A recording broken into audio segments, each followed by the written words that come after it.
Allez, aujourd'hui, c'est horrible. On va rendre hommage aux Anglais. C'est tout.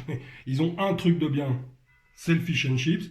Donc on va se faire un fish and chips. Pour ça, il faut de l'œuf battu. Là, il y en a deux. J'en ai réservé deux autres au cas où ça ne suffirait pas. De la farine de blé, juste comme ça en vrac, hein, c'est pour aller tremper. Vous allez voir, on va faire une succession de trempage. Là, de la panure panko, c'est la panure à la mode japonaise. Voilà, elle est assez aérienne, elle est bien croustillante, mais voilà, ça fait pas une panure comme les poissons carrés qu'on trouve dans le commerce. Vous allez voir, et on trouve ça dans une épicerie asiatique. Si on n'a pas d'épicerie asiatique, on se fait une petite panure, on broie un petit peu des cornflakes avec un peu de pain sec, et puis on se trouve une superbe panure. Et puis évidemment, un peu d'huile qu'on va faire chauffer et dans lequel on va tremper notre cabillaud qui est là et qui est évidemment la pièce maîtresse de ce fish and chips. Allez, on se retrouve pour l'assemblage. Bon, allez, c'est parti pour l'assemblage. Là, les œufs battus, on va les assaisonner.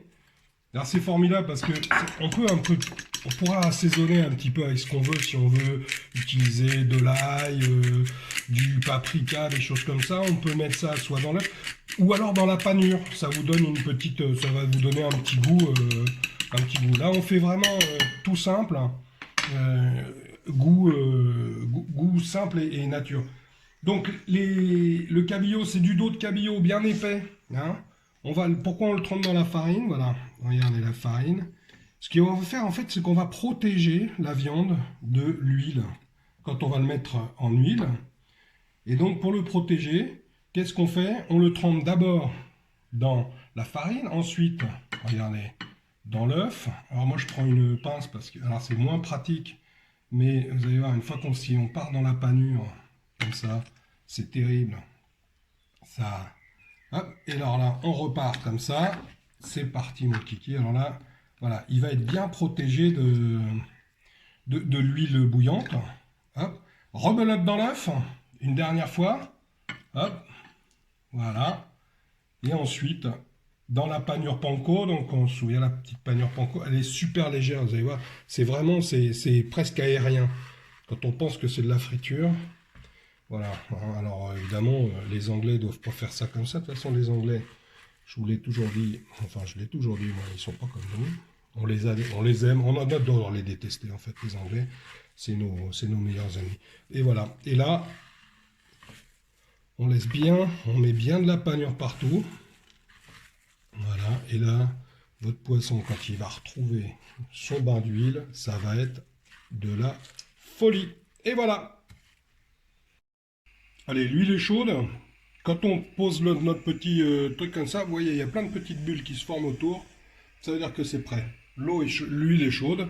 Alors tout à l'heure, vous m'avez entendu, si vous avez bien suivi, hein, et c'est pas la peine de me tomber dessus comme ça d'un seul coup. Oui, j'avais dit la viande, c'est bien du poisson, on est d'accord.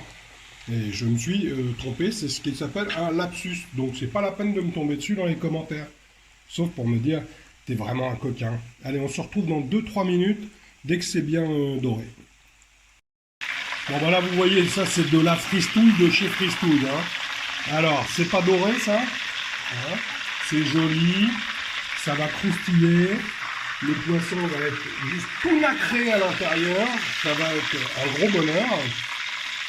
Donc, moi, je pense à ce qu'on peut faire, c'est qu'on se dit qu'on passe à table.